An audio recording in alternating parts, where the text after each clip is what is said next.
بسم الله الرحمن الرحيم الحمد لله رب العالمين والصلاة والسلام على أشرف الأنبياء والمرسلين وعلى آله وصحبه أجمعين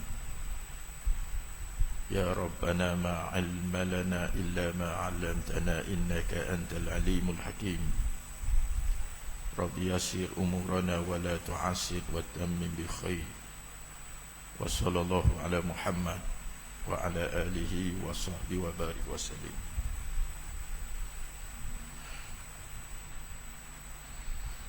Dan saya kasihi para imam, bila dan semua kaki tangan masjid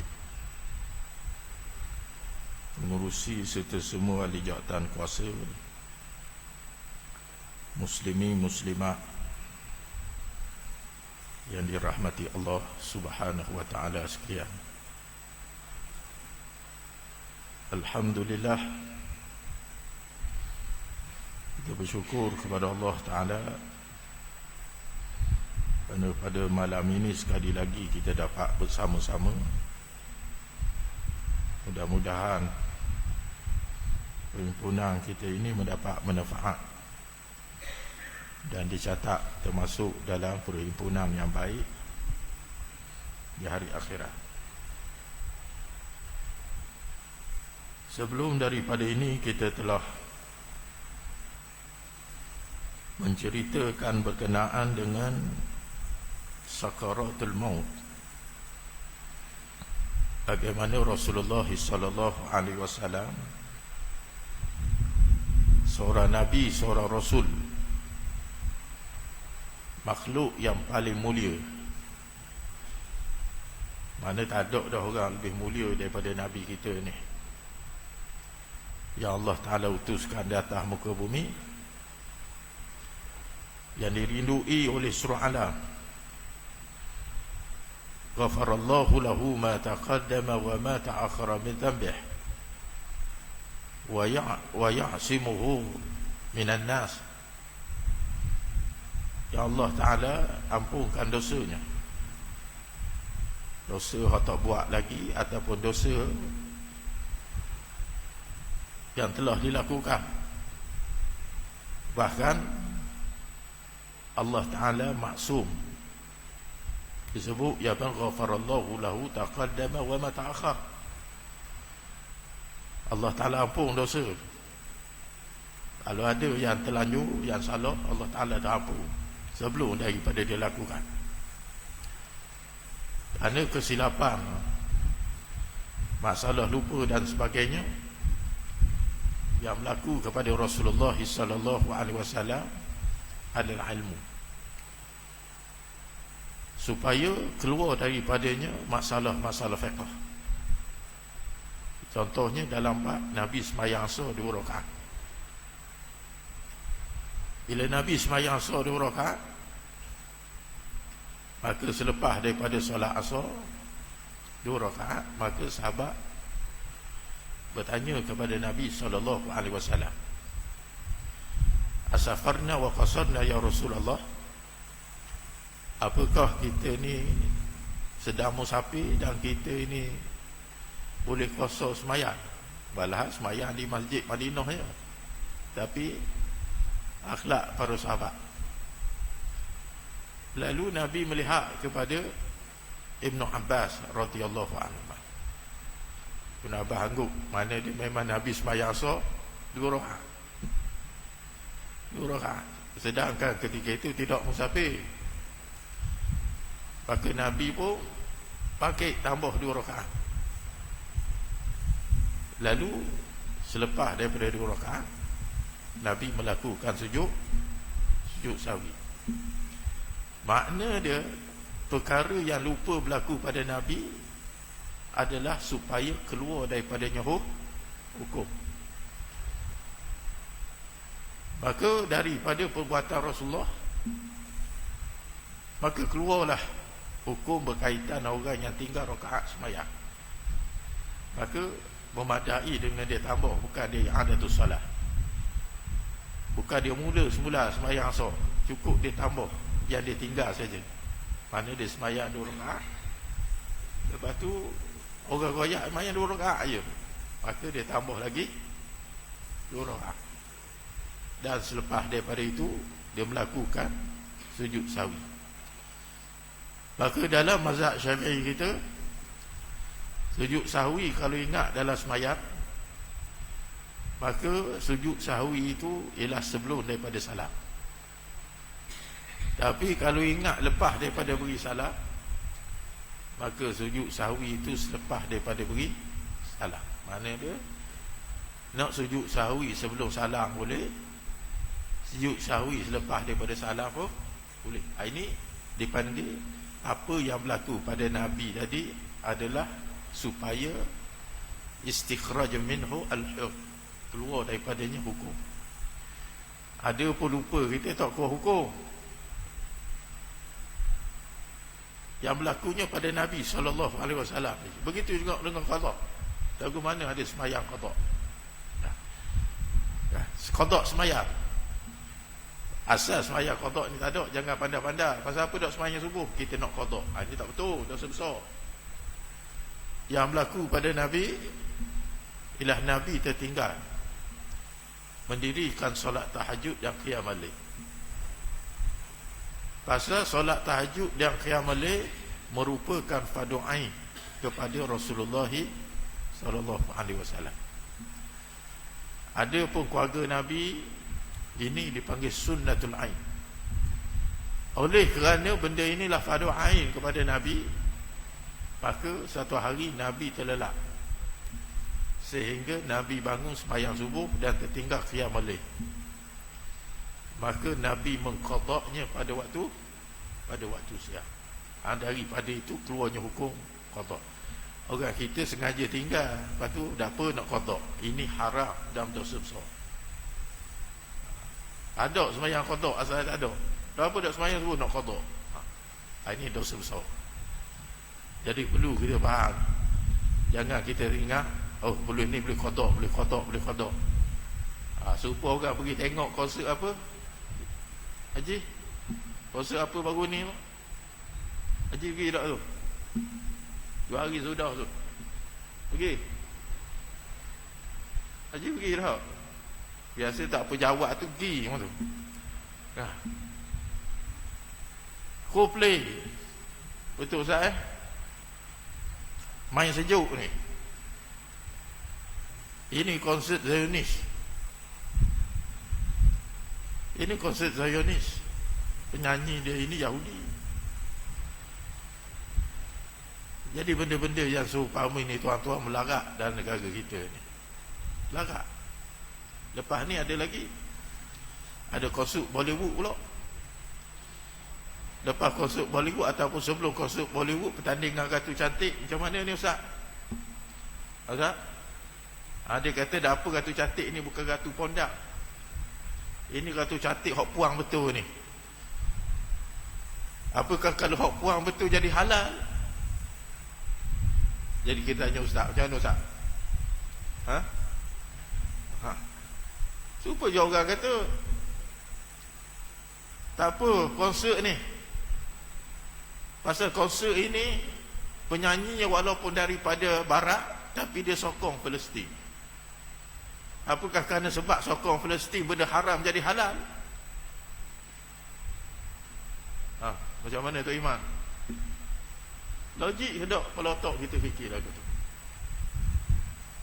Kalau saya kata tuan-tuan, orang tu sokong Palestin, maka dia berzina jadi halal, boleh ke? Ini semua pemikiran yang dibawa dalam masyarakat. Pemikiran liberal yang tak ada halal, tak ada haram. Tak fikir syurga neraka. Bila kita kata ini maksiat, mufti kata ini maksiat, ini program lara.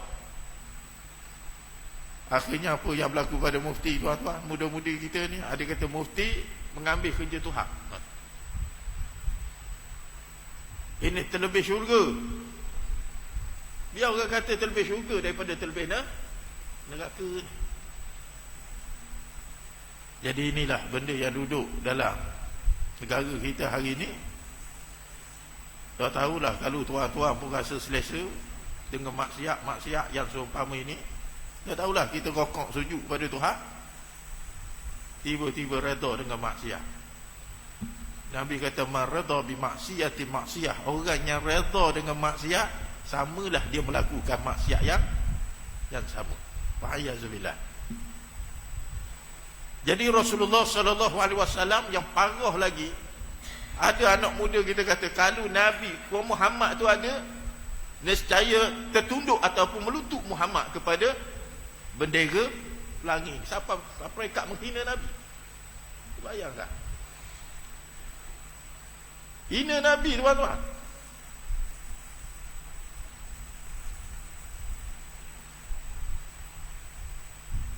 Ini benda yang berlaku. Jadi benda-benda yang seumpama ini, maka kerja ustaz ni, kerja ulama makin semakin besar. Dalam masa yang sama dia lihat tanda-tanda kiamat. Ulama-ulama dihina dalam hadis. Idza fa'alat idza fa'alat ummati 15 khuslah halla biha bala. Ada 15 perkara yang Nabi SAW sebut, kalau umat aku buat, Allah Ta'ala akan datang bala. Di antaranya apabila para ulama dihina. Ulama dihina. Mufti bagi pandangan, akhirnya mufti dihina, dicaci, dimaki. Jadi inilah benda-benda, tuan-tuan, yang parah yang duduk dalam masyarakat kita hari ini. Cuba kita tengok dalam masjid kita. Cuba tengok dalam masjid kita ni, berapa ramai orang muda. Yang adanya ialah orang yang panjang usia. Bukan tua, panjang usia. Dan yang muda nak faham agama lagu mana? Akhirnya mengaruk dengan kepala otak sendiri. Bercakap tidak berdasarkan kepada hukum Al-Quran, tak berdasarkan kepada hadis, pakar logik akal. Jadi inilah benda-benda yang duduk, yang akhirnya merosakkan hukum akal, merosakkan agama dalam keadaan tak sedar. Musuh Islam ni mana nak rosak orang kita, orang muda ni. Kalau orang muda rosak, maka tidak ada lagi generasi yang akan mempertahankan Islam selepas daripada itu. Jadi siapa mereka ada yang sanggup hina Nabi kita Muhammad sallallahu alaihi wasallam. Ini memang kalau taubat la yasahiku bi syafa'atin nubuwah. Orang ni orang yang tak layak untuk dapat syafaat Rasulullah sallallahu alaihi wasallam. Maka Nabi kita yang mulia tak kala ingin wafat ataupun nak dicabut nyawa, Nabi rasa terlalu sakit. Sehinggalah Rasulullah sallallahu alaihi wasallam tanya kepada Israel, tidakkah aku ni Nabi dan Rasul? Mengapa aku dicabut nyawa dalam keadaan terlalu sakit? Sehingga Nabi ambil air yang disediakan di tepi dia, Nabi basuh muka dan Nabi panaskan dadanya. Ambil, pasal dada terlalu panas, ambil air, sapu pada dadanya. Maka tuan-tuan, Israel jawab kepada Nabi kita Muhammad sallallahu alaihi wasallam, kerana engkau Nabi dan engkau Rasulullah wahai Muhammad, maka aku diperintahkan mencabut nyawamu paling perlahan di kalangan manusia. Dalam keadaan nyawa Nabi dicabut paling perlahan, kerana menghormati Nabi ni sebagai Rasul yang paling baik, makhluk yang paling mulia, maka malaikat Israel cabut dengan paling perlahan. Itu pun Nabi SAW rasa terlalu sakit. Kita ni tuan-tuan dah tahulah belah mana dosa pagi, dosa petang, dosa malam, dosa kemarin, dosa hari ni, esok belum tentu lagi dah tahu hidup tak lagi. yang bergelumang dengan dosa ni. Pasal jangan kita duk rasa kita ni panjang umur. Ni kita duduk masjid, baik saya, baik tuan-tuan, belum tentu lagi hidup esok hari ni. Belum tentu hidup esok hari. Boleh jadi ni malang terakhir kita duduk di sini. Jadi kerana itulah kena buat persediaan. Setiap saat, setiap masa, setiap hari ada saja peluang untuk beramal soleh, untuk dapat pahala, maka kerjakan amal soleh. Kerana boleh jadi Allah Ta'ala buka peluang itu, ialah peluang yang terakhir. Dalam kadang kita tak tahu sayangnya Tuhan kepada kita, dia buka peluang. Jadi sebelum kita masuk kepada hadis yang seterusnya, saya terbaca ada seorang, dia bukan orang Islam, orang Cina. Dia cadang kepada pihak kerajaan menilai balik kedudukan jabatan haiwan agama negeri-negeri, perlu ataupun tidak. Jabatan agama ni perlu ada ataupun tidak. Yang pertama, kerana pada pandangannya pejabat agama ni tak perlu ada dah. Itu yang pertama. Yang kedua, minta kerajaan menilai harus ataupun tidak harus solat Jumaat ni. Kalau boleh solat Jumaat ni tidak perlu diadakan, kerana mengganggu jalan raya. Dia ingat solat Jumaat ini macam pandai-pandai. Oleh kerana kamu jadi kerajaan, kamu buat solat Jumaat. Macam solat Jumaat ni boleh batal, tak payah sembahyang pun tak apa. Ini sampai peringkat itu yang berlaku dalam negara kita hari ni, tuan-tuan. Jadi saya buka ni nak suruh fikirlah ni. Jangan kita duk baca Quran, kita duk zikir, duk sembahyang, sehingga lupa benda yang duduk dalam negara kita hari ni. Bagaimana golongan mustakbirin, golongan kafirin sedang berusaha merukai satu demi satu simpulan agama yang telah ditetapkan oleh Rasulullah sallallahu alaihi wasallam. Benar Nabi kata, la tanqudul ural Islam urwatan falamma inqadat urwatun yatathabbatu an-nas billati taliha awwaluhunna al-hukm wa akhiruhunna as-salah. Nabi already thought about that more than 1,500 years ago. Nabi dah cerita benda alf sanawat wa rubu'amiyah, 1,400 tahun lepas. Nabi katakan dirukai simpulan Islam itu satu simpulan demi satu simpulan. Apabila terungkai satu simpulan, maka orang bergantung dengan simpulan seterusnya. Dan simpulan yang pertama Nabi kata akan dirukai ialah berkaitan dengan hukum-hukum Islam. Dirungkai, sama ada dirungkai oleh orang Islam atau dirungkai oleh orang bukan Islam. Dan yang paling akhir Nabi kata akan dirungkai berkaitan dengan semayang, sehingga orang akan fikir saat itu semayang ni perlu ataupun tidak. Yang kita hari ni, pasal apa masjid kita besar, masjid kita comel, masjid kita air condition, selesa Masya Allah. Kalau nak dibandingkan 10 tahun lepas, 20 tahun lepas, masjid gong kita, Allahu Akbar, ini selesa ni. Tapi orang mari ke tak? Orang muda mari ke tak? Nak cerita kepada kita, tuan-tuan, kerana apa? Kerana orang mula merungkai ikatan dirinya dengan semayang. Semayang ni orang fikir perlu tak semayang, penting tak semayang. Itu persoalan yang berlaku hari.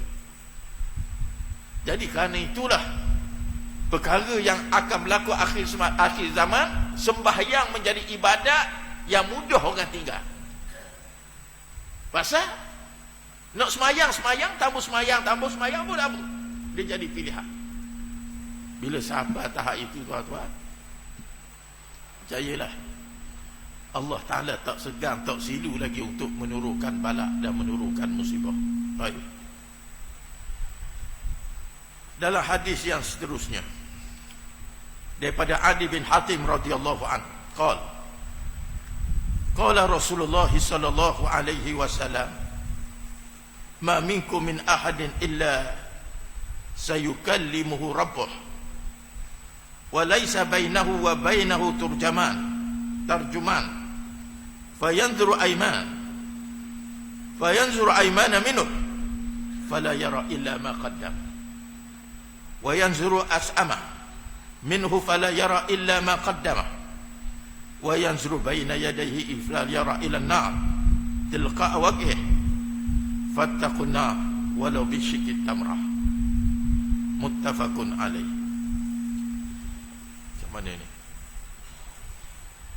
Daripada Adi bin Hatim radhiyallahu anhu, katanya, mana ni? Sabda Rasulullah sallallahu alaihi wasallam, "Ma minkum min ahadin illa sayukallimu rabbuh." Rasul kata tidak ada seorang pun di kalangan kamu melainkan akan bercakap di hadapan Tuhan. Sayukallimu rabbuh, maknanya Tuhan akan bercakap. Yukallimu an nafsi wa a'mali. Tak ada seorang pun terlepas di kalangan kamu melainkan Allah Ta'ala akan hisap dia. Salah. Baik saya, baik Tok Imam, baik Tok Bila, baik Tok Siok, baik FPKK, baik Dok FPKK, baik orang awam, semua sayukallimuhu rabbuh, Allah Ta'ala akan hisap. Itu Nabi kata, tak ada orang yang tertinggal. Ma minkum min ahadin illa sayukallimu rabbuh, semua akan Allah Ta'ala hisap di hari akhirat. Wa laisa bainahu wa bainahu tarjuman, dan tidak ada peguam yang akan pertahankan. Bila tak kala Allah Ta'ala hisap kita, tak ada orang yang akan tahan kita. Tak ada peguam yang akan mempertahankan kita dengan Allah Ta'ala kita sendiri. Tak ada orang yang akan tolong kita. Tak ada peguam, tak ada saing-saing yang saing-saing rapat dengan kita kata aku tolongmu di hari akhirat. Tak ada. Tak ada orang nak tolong kita. Yauma yafiru mar'u min akhihi wa ummihi wa abihi wa sahibatihi wa banihi likulli imri'in yauma idzin sya'nun yughnih.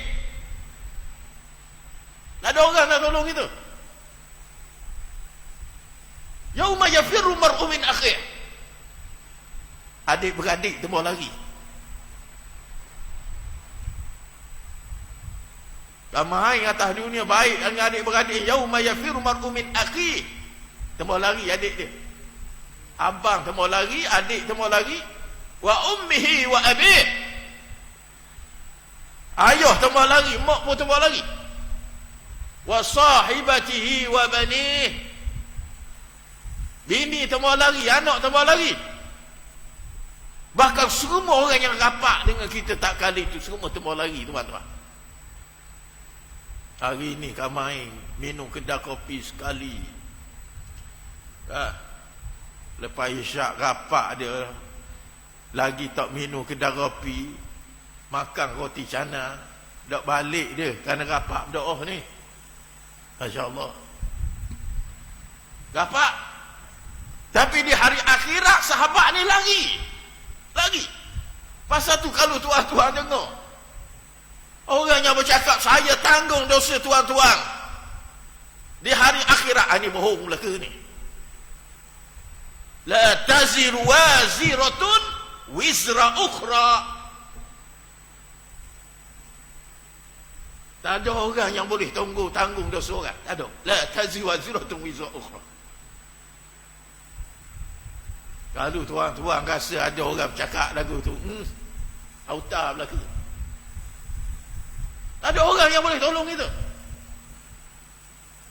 Maka Nabi kata walaisa bainahu wa bainahu tarjuman, tak ada orang yang akan jadi lawyer dia. Fayanzur aymana minhu, lalu tak kala dia duduk di hadapan Allah Ta'ala, dia melihat sebelah kanan. Nabi kata fala yara illa ma qaddama. Tuan-tuan, hak sebelah kanan ni amal baik amal buruk. Belah kanan amal baik amal buruk. Lalu dia melihat sebelah kanannya Yang ada di sebelah kanannya adalah amal-amal kebaikan yang dikerjakan ketika hidup. Amal mana? Oh, sebelah kanan tu yang dilihat, amal mana agaknya? Inilah amal duduk di masjid ni. Amal yang kita di masjid, amal yang kita solat, amal yang kita sedekah, amal yang kita mengaji Quran, amal yang kita tolong orang. Ini amal yang duduk sebelah kanan.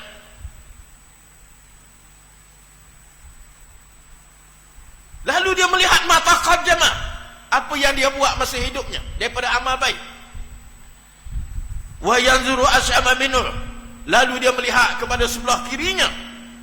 Fala yara illa ma qaddama, dia tidak melihat sesuatu melainkan daripada amal buruk yang telah dilakukan masa hidupnya. Masya-Allah.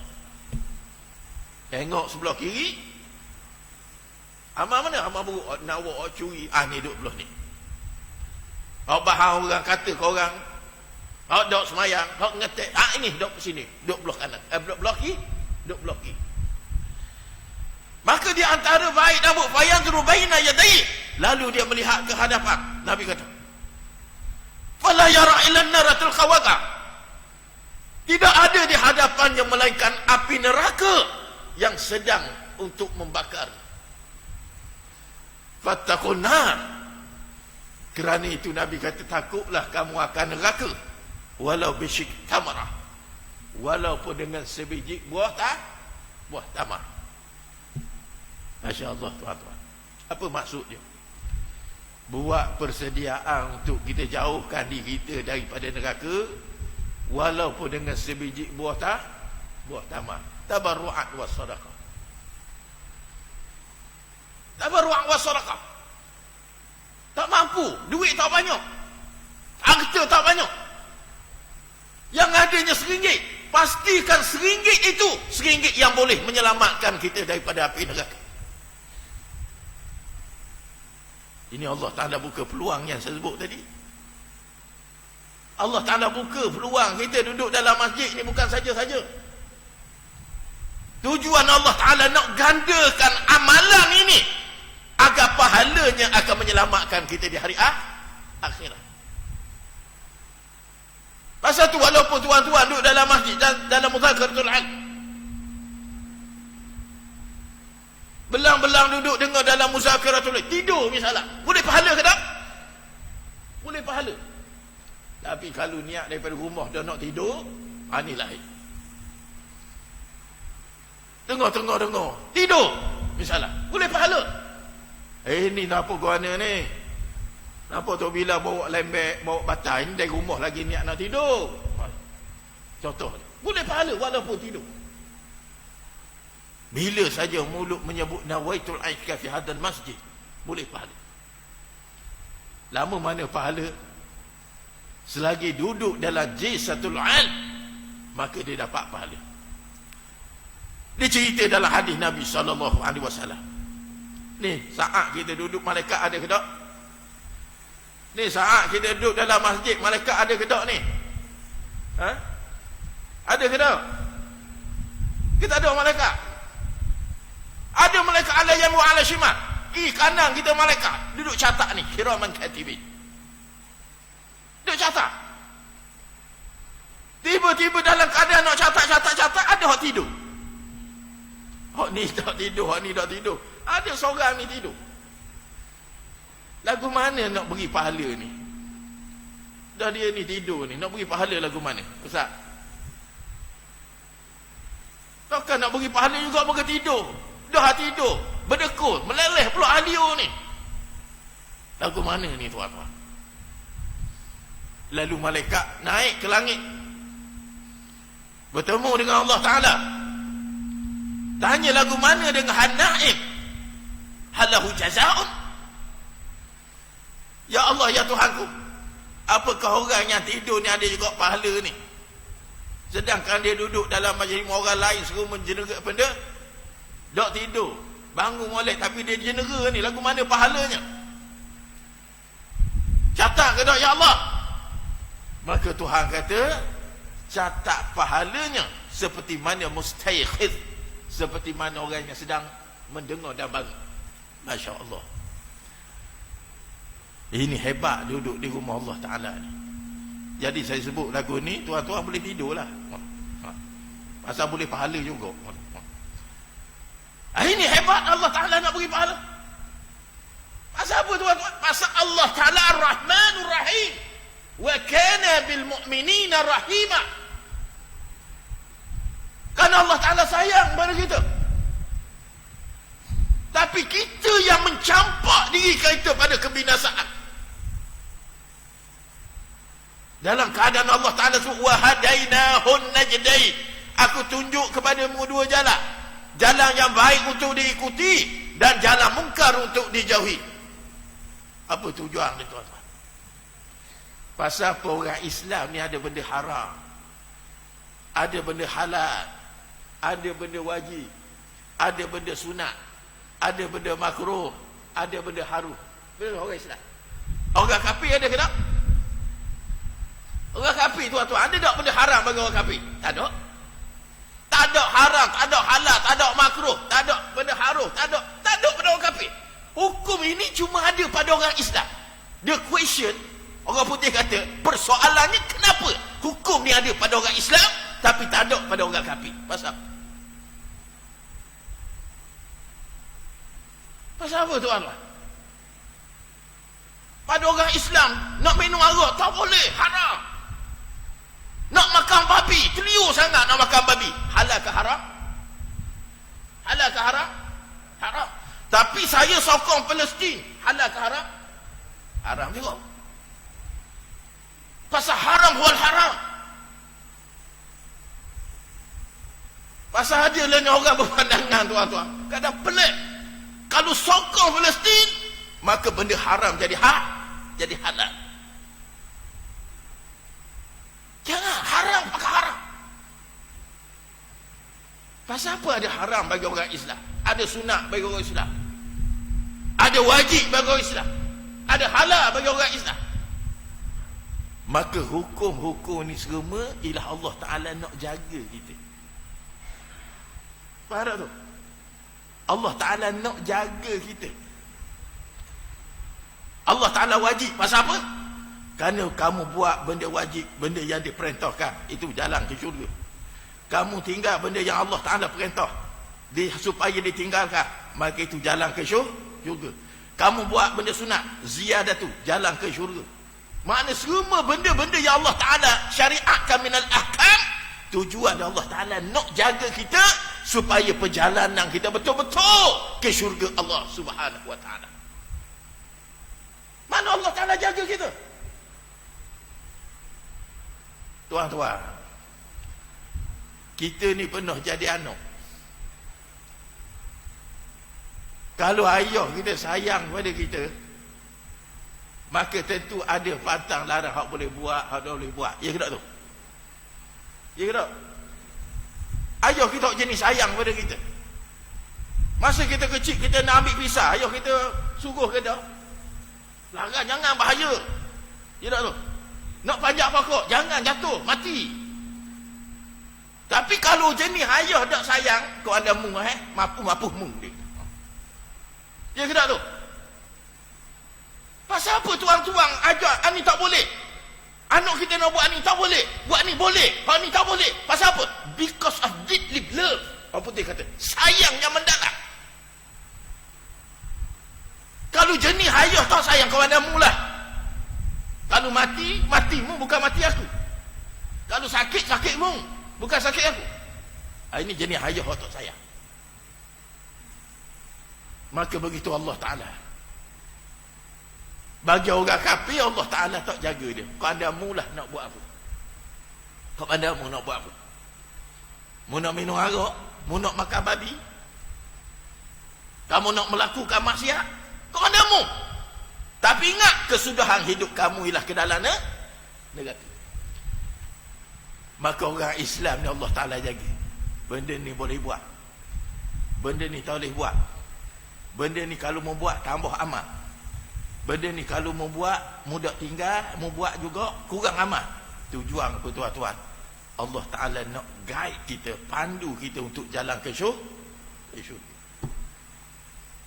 Sayangnya Allah Ta'ala pada kita. Tiba-tiba kita ambil ajaran orang kafir, letak pada diri kita, kau pandai akulah nak buat apa. Pasal syurga ni bukan milik kamu, milik Allah. Betul milik Allah, tapi Allah Ta'ala ada ayat, mu buat lagu ni mu tak boleh masuk syurga.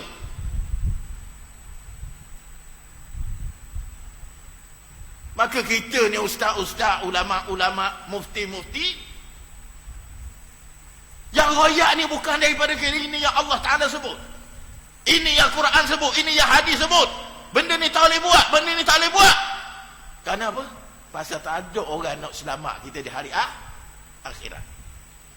Tuan-tuan,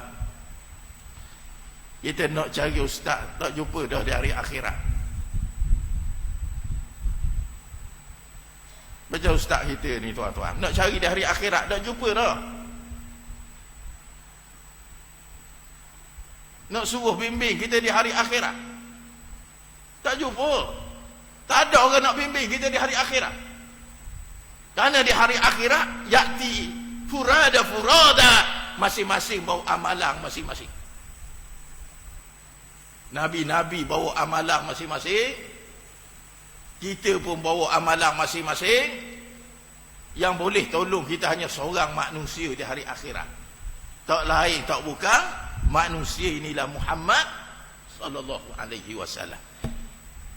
Dah Nabi nak turun orang sembarangan? Tak. Ada sekelompok manusia dia panggil Nabi, ya Muhammad, wahai Muhammad, aku umat kamu wahai Muhammad, aku umat kamu wahai Muhammad. Dia melaung ni, aku umat kamu wahai Muhammad di padang Makkah. Lalu Nabi pergi dekat dia, Nabi berkata, ummati, ummati, ummati. Nabi sayangnya Nabi kepada umat dia, nak bagi syafaat kepada golongan ini. Bila siapa dekat, dihalang oleh Jibril. Jibril kata, Muhammad, la tadri ma fa'alu ba'da wafatika ya Muhammad. Kamu tak tahu puak-puak ni buat apa selepas kamu wafat wahai Muhammad. Inilah orang yang telah menghina agama kamu, syariat kamu, membelakangi ajaran kamu. Ini dia. Tiba-tiba di pada masyarakat layak, rasa telio nak dapat syafaat daripada Nabi sallallahu alaihi wasallam. Walah tak muka bumi duk hina Nabi, duk celaka Nabi, duk sindir Nabi. Di hari akhirat merayu untuk mendapat syafaat daripada Rasulullah sallallahu alaihi wasallam. Jadi ini tuan-tuan, kita tak pernah sentuh Nabi, tak pernah tengok Nabi, tak pernah jumpa Nabi. Dan lagu mana Nabi nak kenal kita di hari akhirat? Maka Nabi kita kenal kita di hari akhirat dengan akhlak dan dengan amalan kita. Pasal manusia tadi, umat Nabi-Nabi, syariatnya sama ke tak?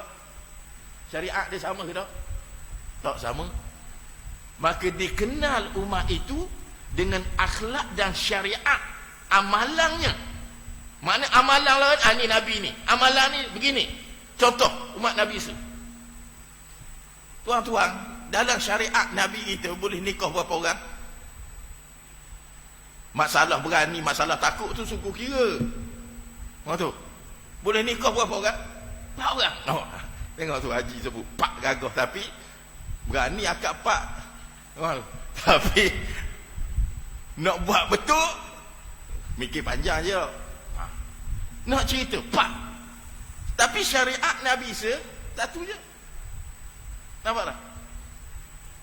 Syariat Nabi satu. Syariat Nabi kita Muhammad sallallahu alaihi wasallam, fankihu ma taba lakum minan nisa'i matna wa thulatha wa ruba' fa in khiftum alla ta'dilu fawahidah. Fawahidah. Kalau tak mampu berlaku hadis orang, jangan pula kita salah faham. Memang Allah Ta'ala perintah nikah 4. Royak ke bini kita, tak betul. Kalau boleh berlaku adil, kalau tak boleh berlaku adil, maka Tuhan kata fawahidah, memadai dengan satu. Pasal tu kadang-kadang ustaz berani apa dia mengajar, dia ajar pakai rumah taulaku minan saya. Dia kata ustaz tak berani. Betul, ustaz tak berani. Tak berani pasal Tuhan fa ikhtum alla ta'dil fawahidah. Kau gitu ustaz? Pasal kita berasa kita tak layak. Pasal apa tak layak? Tak layak pasal kita takut tak berlaku adil. Takut Tuhan tu lebih. Maka cukup dengan satu. Betul Haji? Haji cikgu kita. Kau ikut duit banyak. Tapi takut tak boleh berlaku adil. Bukan itu Ustaz? Dia kata Ustaz pun dah rok. Bukan dah rok. Tapi takut untuk menghadap Allah Ta'ala. Jadi syariat Nabi kita boleh pak. Syariat yang dibawa oleh Nabi Isa satu saja. Nampak? Jadi Nabi kenal umatnya ialah dengan amalan mengikut syariat masing-masing. Pasal syariat Nabi-Nabi berbeza di antara Nabi-Nabi dan Rasul-Rasul alaihi wassalatu wassalam. Contoh, tuan-tuan, kita umat Muhammad boleh semayang dalam masjid. Hak ramai-ramai di gong ni semayang mana? Ni, kapur gong kita ni. Nak kata orang Cina ada, orang Cina ada gong ni. Ada ke tak? Tak ada. Gong ni tempat padat, rumah rapat-rapat.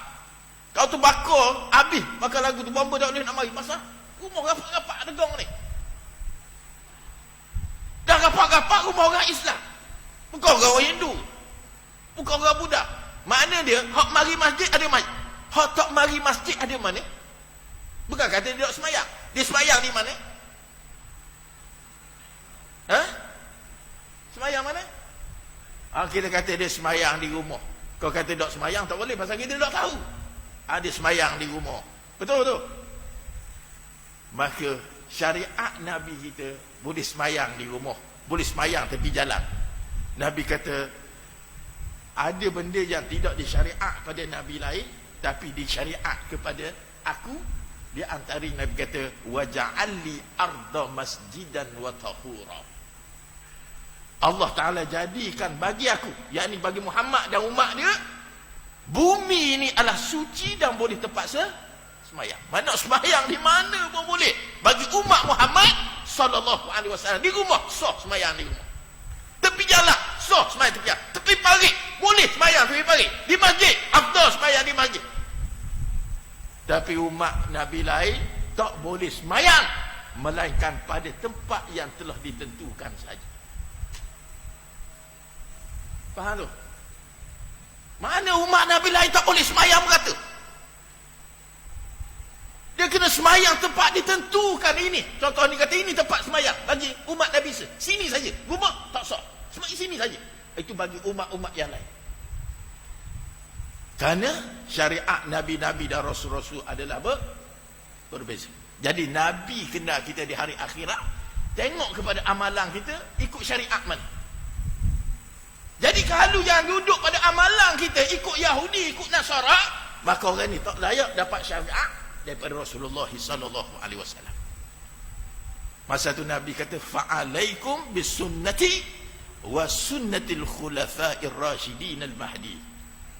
Maka hendaklah kamu ikut sunnah aku dan sunnah khulafa ar-rasyidin yang Allah Ta'ala bagi hidayah kepadanya.